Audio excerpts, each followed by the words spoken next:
안녕하십니까. 투자캠퍼스 홍반장입니다. 8월 15일 강북절날 우리 투자캠퍼스 실시간 방송 날이었는데 강북절에서 하루 쉬었는데 그냥 넘어가기 뭐해서요. 이 강북절 Q&A 투자캠퍼스 만들고 첫 번째 Q&A를 하기로 했습니다. 여러분들은 어떤 질문들을 많이 하셨는지 궁금하시죠? 저도 질문 내용을 보고 역시나 또 있고 의외이다 이런 부분도 있었는데요. 지금 바로 시작하도록 하겠습니다. 자, 첫 번째 질문이네요. 투자 중 부동산 투자 비중이 높은 이유와 부동산 투자의 장단점은 뭐가 있을까요? 이렇게 되어 있는데요. 자, 우리나라는 뭐 부동산 공화국이라 할 정도로 부동산 투자 비중이 높습니다. 그럼 왜 이렇게 투자 비중이 높느냐? 첫 번째는 뭡니까? 수익을 많이 내주겠죠. 수익. 두 번째는 안정성. 안정성이라 말이 조금 어폐가 있지만 내가 집을 샀어요. 내려도 살면 되지 않습니까? 이런 부분이 있다 보니까 수익, 안정성 이 두 가지 토끼를 가장 지금까지 많이 보여준, 그리고 우리나라는 20대부터 50대까지 물론 지금 40, 50대는 대부분 집을 갖고 계시겠지만 내 집 마련이 첫 번째 목표입니다. 그렇다 보니까 부동산 투자만큼 가장 먼저 쉽게 그리고 접근하는 것은 다른 어떤 투자 상품보다 부동산이 최고가 아닌가 이렇게 좀 생각이 드는데요. 이 부동산의 투자의 장단점은 이 지렛대, 구매력, 소득, 절세, 소유 이런 장점들이 있고, 단점은 낮은 황금성, 관리의 어려움, 디플레이션 시 불리함, 법률적 위험, 거래 비용 증가, 특히 법률적 위험 아시다시피 전세 사기 이런 부분이 있다는 거죠. 이런 장단점이 있음에도 불구하고 아직까지도 대한민국의 지금 한 60% 정도는 부동산 투자가 넘버원입니다. 이런 부분들을 향후 아무래도 이제 세대가 가면 갈수록, 특히 우리가 지금 인구 감소가 많이 되고 있는 상태이기 때문에 2030년 이후부터는 집이 남아돌 가능성이 높습니다. 그렇게 되면 자연스럽게 부동산보다는 채권이라든지 주식이라든지 ETF라든지 코인이라든지 이런 쪽으로 흘러가지 않을까 생각이 됩니다. 자, 그럼 두 번째, 적금처럼 투자할 만한 주식이나 다른 무언가가 있을까요? 당연히 있습니다. 당연히 있습니다. 자, 적금이라는 것은 돈을 꾸준히 넣으면서 어떻게 보면 이자를 만기에 받는 거지 않습니까? 그런 게 주식이나 어떤 상품이냐면 바로 이렇게 고배당주. 만약에 여러분들 이 한국 이 유전 펀드를 들어갔다면 지금 배당 수익률이 무려 391%. 정말 희귀 케이스지만 이렇게 됩니다. 그리고 리츠, 모더투 리츠 같은 경우 39%, 락앤락도 33%입니다. 이거 은행 수익으로 이 정도 내려면 몇 년을 해야 됩니까? 최소 5년 이상, 6년, 많게는 10년까지 수익을 락앤락이나 모더투 리츠, 한국 유전 이 펀드 같은 경우는 이렇게 배당을 주면서 준다는 거죠. 그러니까 적금처럼 이런 종목도 고배당주나 아니면 ETF 중에 배당을 주는 것들이 있거든요. 그런 쪽으로 투자. 앞으로 저는 투자 시대는 은행 이자가 점점점 낮아질 수밖에 없습니다. 그렇게 본다면 이렇게 배당을 높게 주면서 안전한 주식들. 락앤락 망하겠어요? 여성들이 주방에서 락앤락 안 쓸 것 같습니까? 저는 영원히 간다고 봅니다. 그리고 리츠 같은 경우도 건물, 부동산 투자 좋아하시는 분들 앞으로 리츠를 하세요. 이렇게 배당 많이 받고 투자도 하신다면 다음에 조금 있으면 STO 토큰 증권 나옵니다. 쪼개기 투자도 가능하고 그런 쪽도 다 배당에 관계된 부분이거든요. 앞으로는 미래는 이런 상품들에 투자를 하시면 물가 상승률, 실질 상승률보다 훨씬 더 높은 수익. 물론 단점은 움직임, 그죠? 변동성이 크다는 단점이 있기는 하지만 의외로 고배당주들 여러분들 차트 한번 쳐보시면 의외로 변동성이 저배당주보다 낮다는 사실 아실 겁니다. 꼭 저는 추천드리도록 하겠습니다. 자, 그리고 물가 상승을 바로잡기 위해서 어떻게 해야 문제가 해결이 될까요? 자, 물가 상승을 한다는 것은 시중에 돈이 많이 풀려서 물가가 인플레이션이 됐다는 얘기지 않습니까? 가장 확실한 방법은 금리 인상입니다. 그죠? 근데 금리 인상되면서 어떻게 됩니까? 돈이 빠져나가 버리면 오히려 이제 디플레이션을 가는 그런 효과가 있는데요. 우리나라 소비자 물가 상승률을 보면 이렇습니다. 10%대에서 30%대까지 갔다가 그 다음에 어떻게 보면 5% 전후하다가 점점 낮아지죠. 이 소비자 물가지수, 인플레이션, 경제성은 다 비슷한 구조로 갑니다. 그렇다면 앞으로 물가 상승을 막 잡기 위해서 어떻게 하냐? 뭐 우리나라만의 문제라고 이번 같은 경우는 코로나라는 어떤 일시적인 현상 때문에 물가가 상승해서 금리를 낮췄기 때문에 돈이 많이 풀렸는데 지금 다시 금리를 올리니까 물가가 점점 잡히고 있거든요. 자, 이런 점으로 봤을 때 앞으로 물가가 1970년, 80년 이런 부분은 없습니다. 물론 올라가는 부분이 있긴 있지만 오히려 저는 경제 성장에 좀 더 포커스를 맞추는 게 어느 정도 물가 상승은 디플레이션보다 저는 훨씬 더 낫다고 생각하기 때문에 어느 정도 물가 상승 이런 부분 다 연결시키면 결국은 안정적인 경제 성장을 한다면 소비자 물가가 잡힐 것이다. 어떻게 보면 좀 말도 안 된다 이렇게 생각하실 수도 있겠지만 자연스럽게 연결이 되니까 그런 쪽에서 이 부분은 제가 언제 한번 그 방송에서 한번 언급 드리도록 하겠습니다.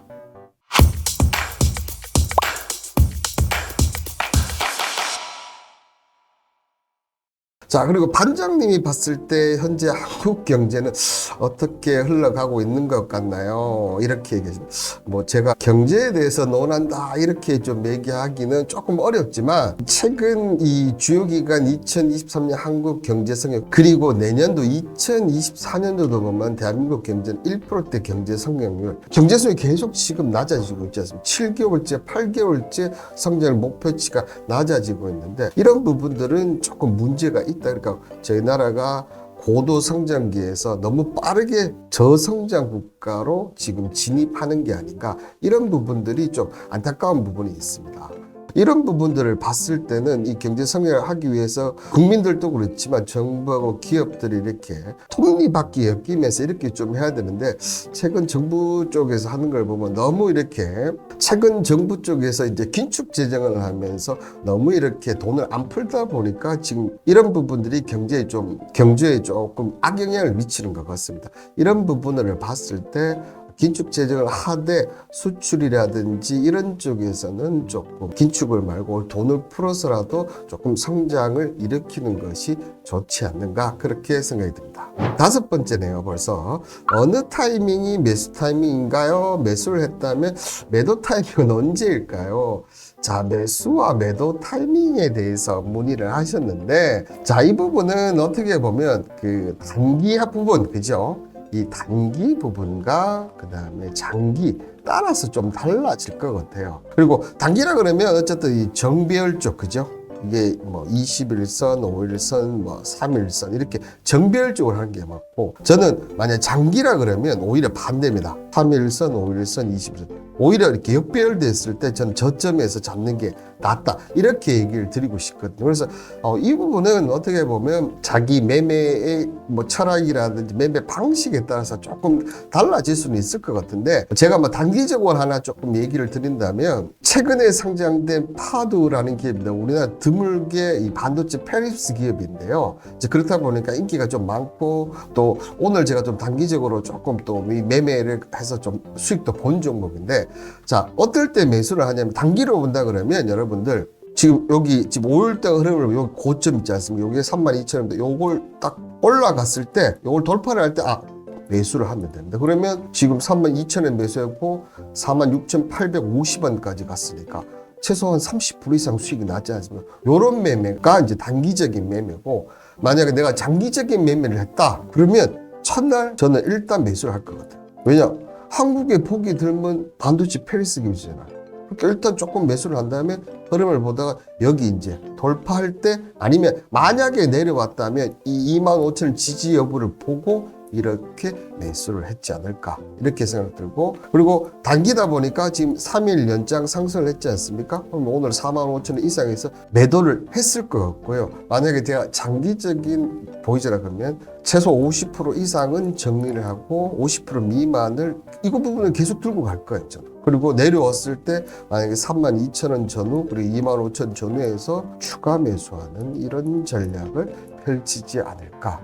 이제 제일 중요한 것은 어떤 기업을 내가 선택을 하는 거냐. 이 파도처럼 대한민국에서 몇 개 되지 않는 이런 기업들, 성장성 있는 기업들을 하신다면 도움이 되지 않을까 생각이 듭니다. 자, 코로나 사태 때보다 물가나 경기 상황이 안 좋다고 생각하시나요? 최근 흐름을 본다면 물가나 경기 상황이 안 좋다고 생각합니다. 왜 그러냐면 저희 나라 경제 성장률 앞서 보듯이 계속 좀 뚝뚝 떨어지고 있지 않습니까? 그렇지만 오히려 지금 2023년 하반기에 세계 경제 성장률은 올라가고 있습니다. 자, 그렇다는 얘기는 물가나 경기 상황이 세계 경제가 올라간다. 저희 나라는 수출 국가이기 때문에 당연히 올라가야 되는데 지금 내려왔다. 그만큼 지금 대한민국의 경기나 경제 물가가 안 좋다는 것을 의미합니다. 여기에 한 가지 더 안 좋은 부분들은 자, 지금 보시면 앞서 이 기간별 올해 경제 성장률 얘기 드렸지만 1분기 국세 수입을 보시면 지금 국세도 지금 최근 보시면 한 마이너스 40조 가까이 덜 거쳤다. 그렇다 보니까 불용 예산을 줄이는 거죠. 불용하는데 불용 예산 규모 올라가기는 하지만 지금 국세 수입을 맞출 수가 없어요. 그러면 여러분들 한번 생각해 보십시오. 경기나 물가가 특히 경기가 안 좋으면 정부에서 어떻게 하냐면 경기가 안 좋기 때문에 내수라든지 수출 쪽 돈을 풀어서 해야 되는데 국세도 줄고 불용 규모도 줄고 지금 안 좋은 건 알고 있는데 돈을 못 풀고 있으니까 오히려 지금 악순환의 연결고리가 계속 이어지고 있다는 거죠.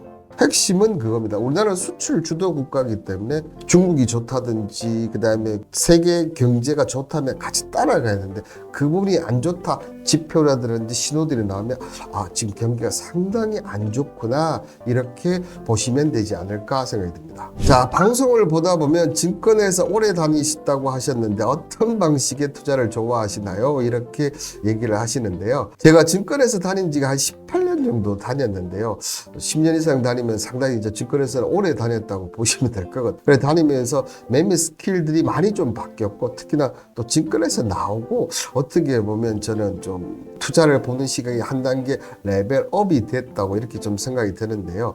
역시 그 증권회사 안에 있을 때와 또 밖에 나왔을 때 현실에 있을 때 이런 부분에 좀 장단점이 있어서 그렇게 된 것 같은데 이런 부분들을 했을 때 저는 단기보다는 좀 장기 쪽을 여러분들에게 권해드리고 왜냐하면 단기는 여러분들 직장생활 하면서 샀다 팔다 잘 할 수 있어 욕심입니다. 욕심. 좋은 주식들 꾸준히 해서 목표보다 크게 돈 버는 시스템이 맞지 않은가 이렇게 생각드는데 그런 종목들이나 투자 상품들 이렇게 한다면 저는 첫 번째 특히 주식의 경우는 성장성이 줍니다. 지금 돈 잘 버는 회사보다는 기술력 정말 나만의 기술력을 갖고 있어 이게 기술이 터진다면 그게 IT가 될 수도 있고 바이오가 될 수도 있지 않습니까? 이렇게 성장성이 있는 종목 쪽에 저는 좀 포커스를 맞추고 두 번째는 진입장입니다. 이게 뭐냐면 내가 갖고 있는 이 기술 어떻게 해도 들어오기가 힘들다는 거죠. 가장 간단하게 예를 든다면 SK텔레콤, KT, U+, 이 세 개 통신기업이 있는데 아무도 못 들어요. 왜냐하면 그 통신만 깔고 어마어마한 돈을 지불하고 들어와야기 때문에 들어올 수가 없다. 이런 것처럼 누구도 넘볼 수 없는 독보적인 기술을 갖고 있는 그런 쪽. 최근 보면 가장 여기 유력했던 종목이 뭡니까? 최근 이 성장성 있고 진입장벽도 높은 게 뭐였습니까? 에코프로 있지 않습니까? 에코프로 이 두 개 충족 조건을 갖고 근데 최근에 제가 개인적으로 볼 때 증권회사 이후에 나온 이후에 보면 이 두 가지 요건 중 하나가 더 있냐면 바로 공매도입니다. 이 에코프로 같은 경우도 60만 원 전후에서 그죠? 공매도가 엄청 많이 들어왔지 않습니까? 근데 공매도 애들을 물리치고 이게 얼마까지 오면 150만 원. 이게 공매도 애들이 숏 포지션을 전환되면서 오히려 주가 상승을 불러일으키는 이런 부분이 있었거든요. 그렇기 때문에 성장성이 있으면서 진입장이 높은데 공매도가 늘 많은 종목. 이거 한번 터지면 우리 1000%짜리 그죠? 우리도 맞을 수 있다는 겁니다. 아시겠죠? 이런 기업들 투자 캠퍼스 보신다면 가끔씩 나올 겁니다. 그죠? 그럴 때 꼭 놓치지 마시길 바라겠습니다. 또 성장성 진입장 공매도 꼭 기억하시길 바라겠습니다. 자, 그리고 8번째 질문이 1억 받고 투자하기 대 그냥 10억 받기인데요. 이런 질문 하신 분들은 어떤 의도인지는 모르겠지만 저는 이게 조금 질문 내용이 조금 잘못됐다. 1억 받고 투자하기보다는 그냥 10억, 당연히 그냥 10억 받는 게 낫지 않습니까? 단 투자 기간이 얼마에 닿냐? 만약에 1년이나 같으면 저 그냥 10억 받겠습니다. 근데 투자 기간이 만약 10년이다. 그러면 당연히 1억 받고 투자하는 게 저로서는 훨씬 더 유리하지 않을까 생각이 듭니다. 자, 그리고 9번째 질문이네요. AI 산업에서 각광받는 주식이 어떤 것인지 알 수 있을까? 자, 지금까지 AI 관련해서 뭐 여러 가지 이 소프트 기업이라든지 이런 쪽, 그 다음에 엔비디아 같은 종목들이 많이 올라가 상승을 했습니다. 그렇지만 이 AI 산업 같은 경우는 여러분들 보시는 대로 IT부터 제조업, 교육, 기타까지 모든 산업에 들어갑니다. 그래서 어떤 쪽에 들어간다, 어떤 쪽에 뭐 수익이 크게 난다, 이렇게 얘기가 쉽지가 않아요. 왜냐하면 IT가 빨리 AI가 접목시켜서 뭔가 새로운 게 나온다면 IT가 올라갈 거고, 가장 낮은 교육의 에듀케이션, 에듀테크가 만약 AI를 받으라서 여기에 특별한 성과가 하면 교육이 올라갈 수도 있는 거거든요. 이런 부분이 있기 때문에 어떤 쪽에 뭐 투자를 한다, 이런 부분은 조금 저는 맥락에 맞지는 않는다 생각하고, 자, 그렇다고 본다면 이 모든 걸 토탈한 게 뭐겠습니까? ETF지 않습니까? AI 관련 ETF에 저는 투자를 하시라. 그렇다면 AI 산업의 모든 것을, 그리고 AI 산업은 4차 혁명의 모든 것과 연결이 됩니다. 그죠? 당연히 성장성 계속 올라갈 수밖에 없기 때문에 단기보다는 중장기로, 대신 뭡니까? 앞서 제가 얘기했던 부분이 있었죠. 그죠? 배당을 많이 주는 겁니다. 그죠? 이렇게 요 세 개를 다 합쳐놓은 ETF 분명히 있을 겁니다. 그 ETF에 투자를 하시면 나는 AI 투자했을 때 확실한 수익을 챙길 수가 있을 겁니다. 그리고 오늘 이제 마지막 질문 10번째네요. 코인을 이제 막 시작했는데 홍반장님의 투자 노하우를 좀 알고 싶습니다. 이렇게 얘기를 하셨는데, 자, 이 주식시장과 코인 시장은 투자 방식이 정말 좀 다른 부분이 있습니다.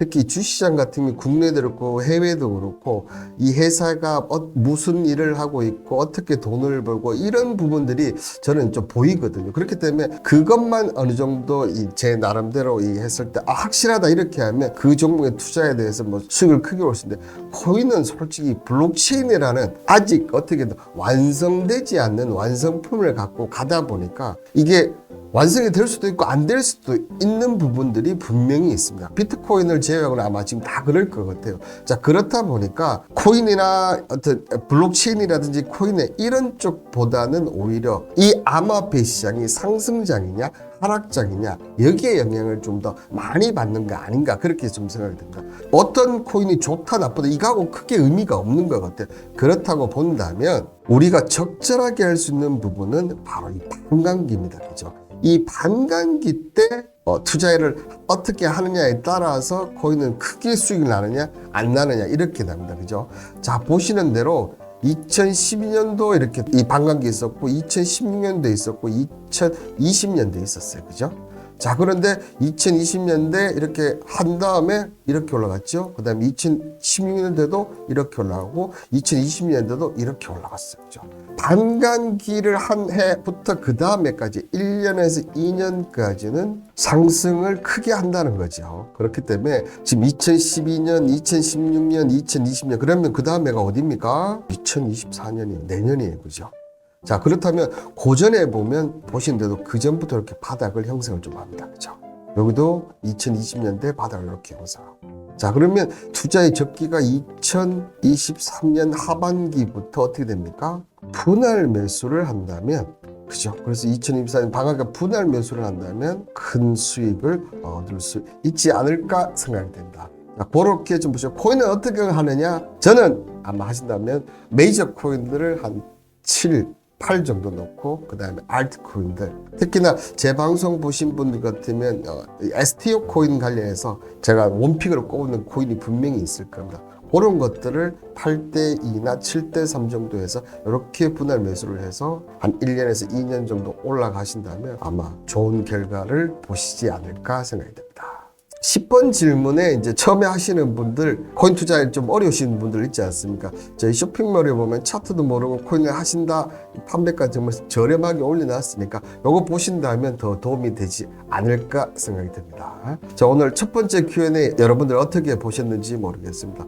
혹시나 이번 질문의 선택을 못 받으신 분들 두 번째, 세 번째 계속 할 테니까 그때 올려주시면 그때 꼭 선택하도록 하겠습니다. 오랜만에 Q&A를 하니까 참 좋네요. 앞으로 이거 자주 했으면 좋겠습니다. 많은 댓글에 올려주시길 바라면서 오늘 영상 이것으로 마무리 짓도록 하겠습니다. 저는 목요일 실방 때 만나 뵙도록 하겠습니다.